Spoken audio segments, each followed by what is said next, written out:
नमस्कार साथियों भारत देश का लोकतंत्र और भारत देश का चुनाव उस पैसे के ऊपर टिका हुआ है जिसकी वसूली जीतने के ठीक बाद आने वाले 4 सालों तक हर नेता वसूली करता है। और जो आ रहा होता है उसको लेकर के हर बिजनेसमैन, हर धंधेबाज उसके ऊपर पैसा लगा देता है। ये कोई सट्टा बाजार नहीं है, ये भारत देश की राजनीति का एक ऐसा मूल मंत्र है। जो जीत रहा है उसके ऊपर पैसा लगा दीजिए, क्योंकि उसके बाद वो ऐसी नीतियां जीतकर बनाएगा जिसके आसरे आपका धंधा,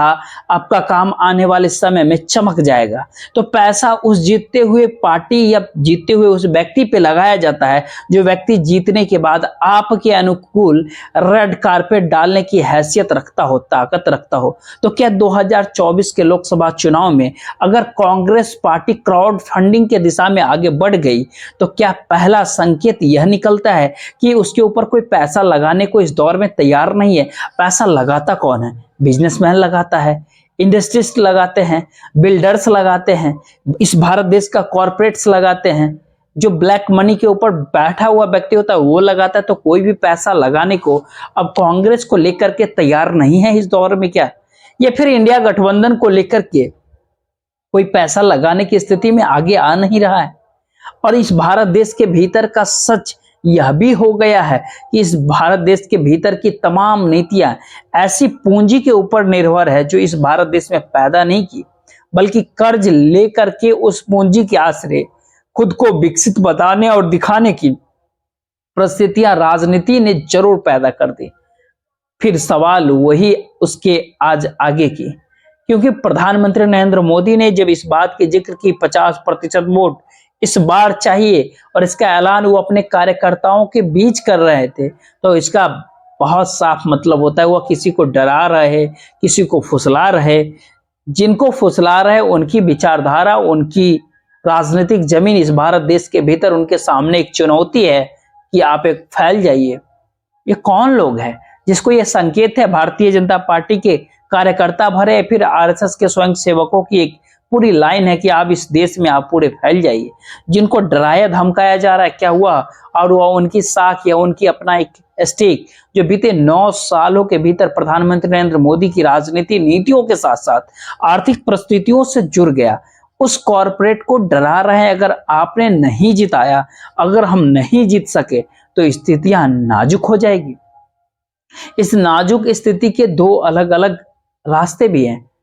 एक रास्ता कि भारत देश में कर्ज में डूबी हुई इकोनॉमी का होता है, जिसके भीतर सरकार को बार बार सफाई देनी पड़ती है कि नहीं नहीं ऐसा नहीं है, लेकिन फिर जिक्र आईएमएफ का है तो सरकार इनकार कर नहीं सकती है। एक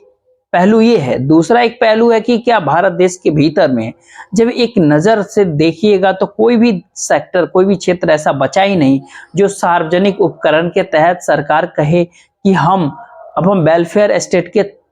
तौर पे काम करेंगे। चाहे वो रेलवे हो, चाहे एयरपोर्ट हो, चाहे पोर्ट हो, चाहे भारत देश की सड़कों के ऊपर बन रहे लगातार निर्माण कार्य हो जिसको टोल वसूला जाता है, फिर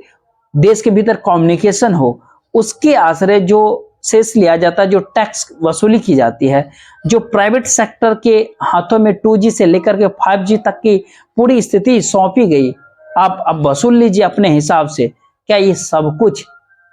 इतना भर है कि प्राइवेटाइजेशन हो रहा है? बिल्कुल नहीं।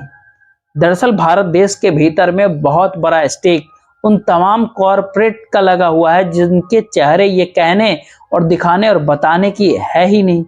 और यह चुनाव 2024 का चुनाव इस भारत देश का तमाम चुनाव को पीछे कर देगा, पीछे कर देगा। यह भी कहा जा रहा है कि 2019 के लोकसभा चुनाव में करीब 60,000 करोड़ रुपए खर्च हुए। यह भी कहा जाता है 2014 के लोकसभा चुनाव में करीब 40,000 करोड़ रुपए खर्च किए गए। इस औसत के हिसाब से तो इस बार 80 से 90,000 करोड़ रुपए करीब तय है खर्च होना। अगर उसके आगे की परिस्थिति भारतीय जनता पार्टी को बनाना है, ये मंत्र नरेंद्र मोदी जी 50% का जो लेकर के आगे चल पड़े, तो बहुत पैसा उसके लिए चाहिए। वो 1 लाख करोड़ से भी ज्यादा की जरूरत हो सकती है। ये होगा या नहीं तो कहना मुश्किल है, लेकिन ये पैसा इतना कहां से आएगा, किस रूप में आएगा, इसकी ताकत आने वाले समय में उनको किस रूप में मिल जाएगा? ये सारे सवाल बीते 9 सालों के भीतर हुए 2 लोकसभा चुनाव के मद्देनजर ही देखा जा सकता है, समझा जा सकता है। इस भारत देश के आर्थिक नीतियों के भीतर भी झांके जा सकते हैं, लेकिन दोनों रास्तों के अब एक तरफ से देखने की जरूरत है। एक सवाल है कि क्या भारत देश की जीडीपी को दिखाना हो, भारत देश की इकोनॉमी को दिखाना हो, उसके तरीके बहुत साफ है, उस आंकड़े के जरिए आगे चलेंगे। लेकिन पहली बार जब ऐसा होता है कि आईएमएफ की रिपोर्ट जो शुक्रवार के दिन आई, यानी 22 दिसंबर को जो रिपोर्ट आई है आईएमएफ की, तो उसने एक चेतावनी दे दिया। उसने देश को कहा कि भारत की जीडीपी 2028 के भीतर जितनी होगी, 2028 में उतना ही भारत के ऊपर कर्ज होगा। भारत देश या फिर फाइनेंस मिनिस्टर, वित्त मंत्री ने जवाब देने में कोई देरी नहीं किया। उसने कहा यह संभव नहीं है, ऐसा संभव हो ही नहीं सकता। तो फिर इसके ऊपर एक आईएमएफ के जो आंकड़ा और भारत सरकार की जो अपनी पूरी परिस्थितियों के साथ एक आंकड़ा अगर देखिएगा, इसके साथ कॉर्पोरेट का कितना योगदान, कॉर्पोरेट का बढ़ता हुआ नेटवर्थ, इस देश की बढ़ती हुई जीडीपी और भारत आने वाले समय में जो चौथे नंबर की इकोनॉमी बन जाएगी, इन सारे को अगर इकट्ठा कर दिया जाए, इन सबको इकट्ठा करने के बाद एक एक बिंदु को अगर ध्यान दीजिएगा तो उसमें निकलता क्या है परिणाम। पहले हिसाब से ये कि क्या दिसंबर के महीने में 22 तारीख को आईएमएफ की रिपोर्ट जब आई तो ये कहती है कि भारत के ऊपर 205 लाख करोड़ रुपए का कर्ज हो गया है। अब फिर सवाल उठता है कि 205 लाख करोड़ का कर्ज अगर हो गया तो फिर भारत के देश की जीडीपी कितना है? तो भारत देश की जीडीपी दिसंबर के महीने में 310 लाख करोड़ की। फिर 205 लाख करोड़ का कर्ज भारत आईएमएफ से ले चुका है और खुद आईएमएफ यही बात कह रहा है कि 2028 में भारत की जीडीपी 494 लाख करोड़ की होगी। और यह भी कहा जाता है कि उस समय भारत के ऊपर जो कर्ज हो जाएगा वो 210 लाख करोड़ नहीं बल्कि वह 494 लाख करोड़ होगा। तो क्या इतना ज्यादा कर्ज आने वाले समय में भारत देश को लेना पड़ेगा? और जो नरेंद्र मोदी की अपनी इकोनॉमी है, उस इकोनॉमी के अंदर जो कॉरपोरेट को महत्व दे दिया गया, इस भारत देश की बेसिक इंफ्रास्ट्रक्चर के भीतर मानव संसाधन का उपयोग कैसे किया जाए, इसको पीछे कर दिया गया। इस देश में मैन्युफैक्चरिंग सेक्टर पीछे हो गया और तमाम सेक्टरों के भीतर रोजगार की कमी धीरे धीरे आते चली गई। खुद एनएसओ सीएमआई का एक डाटा भी कहता है। अब सवाल उठता है कि आईएमएफ का अगर ये कहना है कि 2028 में 5.94 ट्रिलियन यानी 494 लाख करोड़ रुपए होंगे और इतना ही कर्ज आपके भारत देश के ऊपर होगा, तो एक पल के लिए कोई भी कहेगा बीते 9 सालों के भीतर जब प्रधानमंत्री नरेंद्र मोदी ने सिर्फ 150 लाख करोड़ कर्ज ले लिया, तो आने वाले समय में यानी 5 साल नहीं, आगे 5 साल के भीतर यानी 2023 से 2028 क्या उसके बीच 289 लाख करोड़ का कर्ज लेंगे। और अब हमारे देश की इकोनॉमी जिस हिसाब से आगे बढ़ रही है उसके कुछ बेसिक चीजों को समझना चाहिए कि इस भारत देश के कॉर्पोरेट का नेटवर्थ जो है, जो भी बड़े बड़े कॉर्पोरेट्स है, नाम नहीं हर कोई नाम जानते हैं, जो भी जिनका भी नाम सामने आए, टॉप 10 कॉर्पोरेट्स भारत देश की जो नेटवर्थ उनकी बढ़ती है वो 2019 के बाद से लगातार बढ़ती जाती है। भारत जो कर्ज ले रहा था अंतरराष्ट्रीय तौर पे वो 2019 के बाद जबरदस्त तरीके से कर्ज लिया। इसीलिए सवाल ये नहीं उठता कि 9 साल के भीतर 150 लाख करोड़ का कर्ज भारत देश ने लिया। सवाल उठता है कि सवाल 2019 के भीतर भारत देश के ऊपर जितना कर्ज था और उसके बाद इस 4 सालों के भीतर जो कर्ज बढ़ा, अगर उसको समझिएगा तो भारत ने 115 लाख करोड़ रुपए का कर्ज सिर्फ बीते 4 सालों के भीतर ले लिया, यानी 2019 से 2023 के दौरान 115 लाख करोड़ रुपए का कर्ज और कुल 35-36 लाख करोड़ रुपए पहले साल में लिए थे, पहले टर्म में जो 2014 से 2019 तक का था। अब फिर एक सवाल उठता है कि क्या मनमोहन सिंह की इकोनॉमी में इतना कर्ज क्यों नहीं हुआ? और जब उस गद्दी को छोड़ रहे थे, प्रधानमंत्री पद से हट रहे थे, तो मैक्सिमम कर्ज जो था वो 55 लाख करोड़ का था। दूसरी परिस्थिति है कि उस समय की इकोनॉमी अगर उस स्कैम यानी जिसका जिक्र होता है, जिस हिसाब से बुमरैंग करके ये नहीं, वो एसकेएम सीबीसी सीएजी के नजर में कैसे आया। वो राजस्व की घाटा भी दिखा रहे थे, उसके बावजूद भी, उस राजस्व की घाटे के बावजूद भी पूंजी के बाद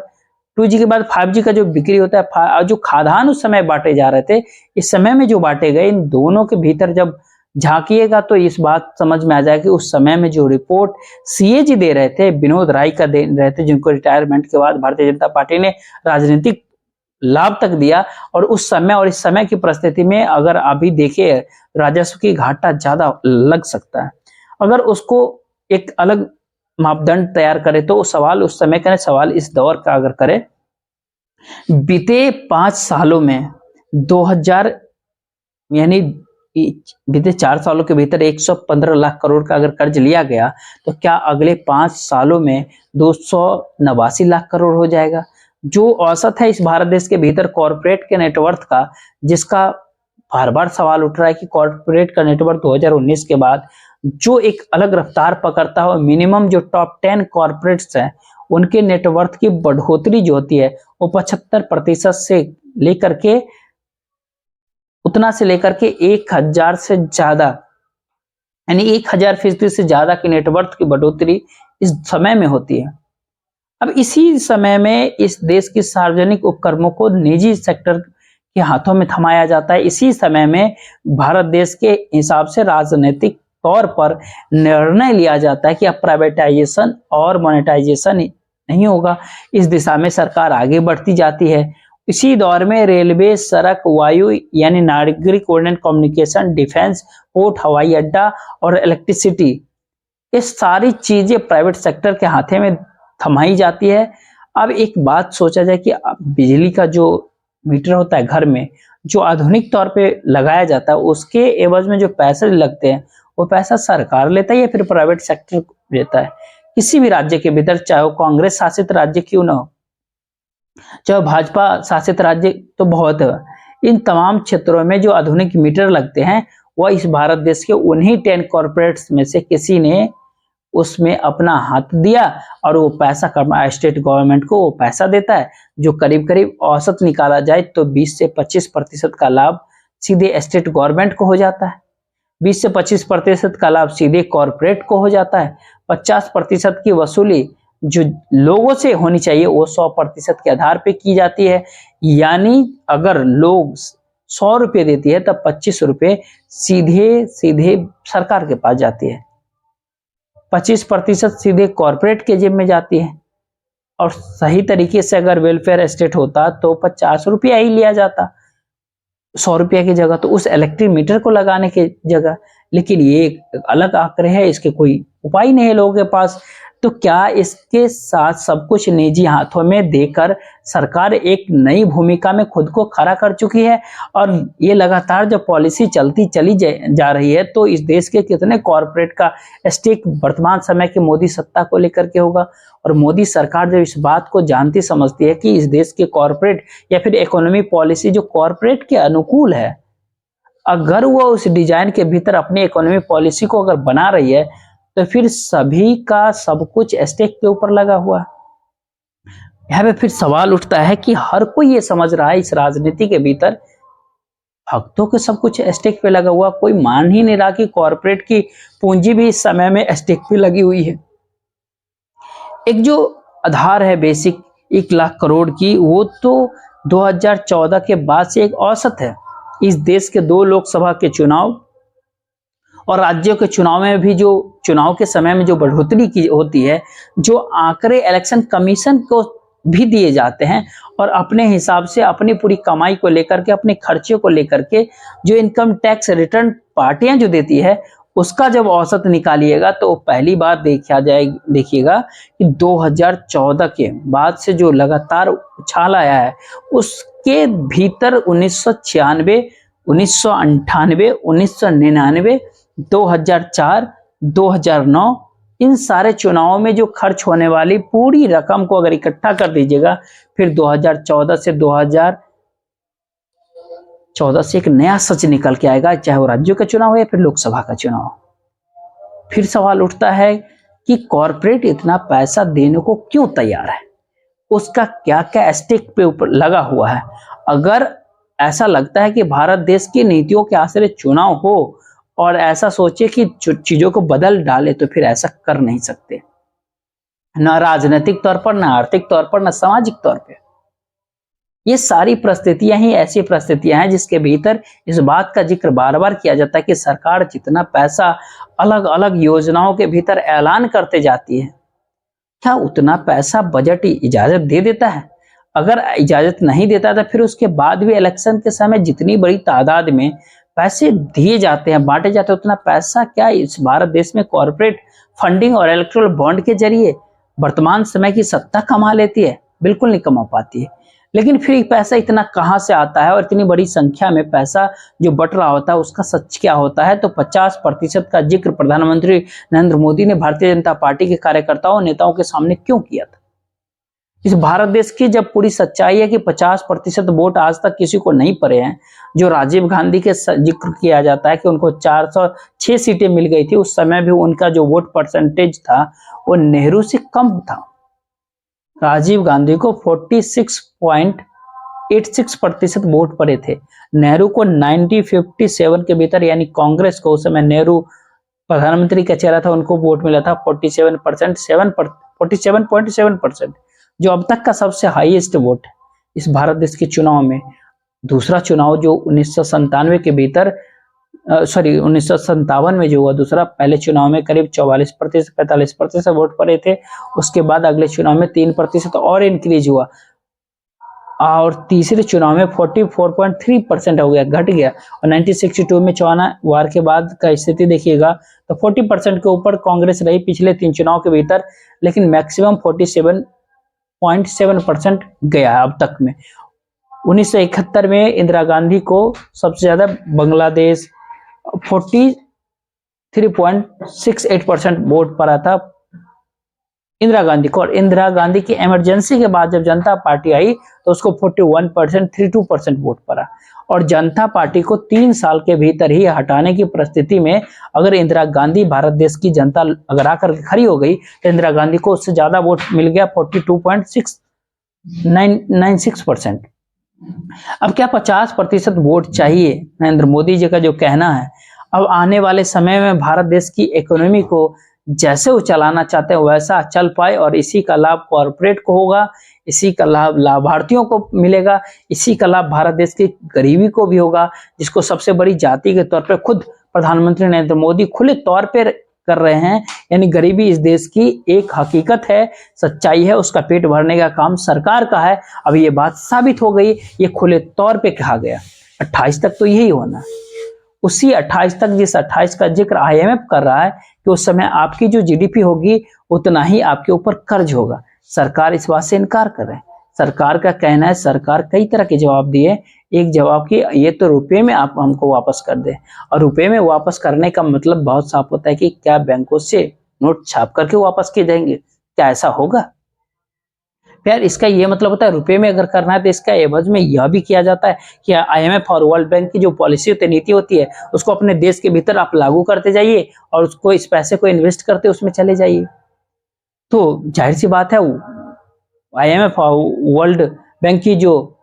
पॉलिसी है वो डेवलप वर्ल्ड की कहानी है, जो अमेरिका जिसकी अगुवाई करता है। तो भारत देश के भीतर की राजनीति पूरी तरीके से पश्चिमी प्रस्त होकर के भारत देश के भीतर सांस्कृतिक माहौल अपने अनुकूल बनाने की सोच जो रखती है, ये क्या द्वंद्व की स्थिति, ये फिर बहलाने फुसलाने की स्थिति है? ऐसा हो सकता है, इसे इनकार किया नहीं जा सकता, क्योंकि कर्ज भी लेने के जो तरीके होते हैं वो भी 4-5 तरीके होते हैं। सबसे मुश्किल तरीका होता है चंद्रशेखर ने अपनाया था, जब उन्होंने सोना गिरवी रख दिया था, उसके बाद से गिरवी रखने की स्थिति में नहीं आई, ये अच्छी बात है। लेकिन एक बेसिक कर्ज होता है, उसमें RBI या बैंकों से कर्ज लिया जाता है, उसमें बीमा कंपनियों से कर्ज लिया जाता है, उसमें कॉर्पोरेट कंपनियों से कर्ज लिया जाता है। ये बेसिक कर्ज लेने का तरीका। जो सार्वजनिक कर्ज होता है उसमें ट्रेजरी बिल्स का होता है, गोल्ड बॉन्ड निकाले जाते हैं, स्मॉल सेविंग स्कीम के जरिए कर्ज लिया जाता है। यह भी स्थिति भारत देश में आ चुकी है। और पहली स्थिति जब आई, क्योंकि बैंकों से कर्ज लेना सारे राज्यों के भीतर ये कहा गया आपको अगर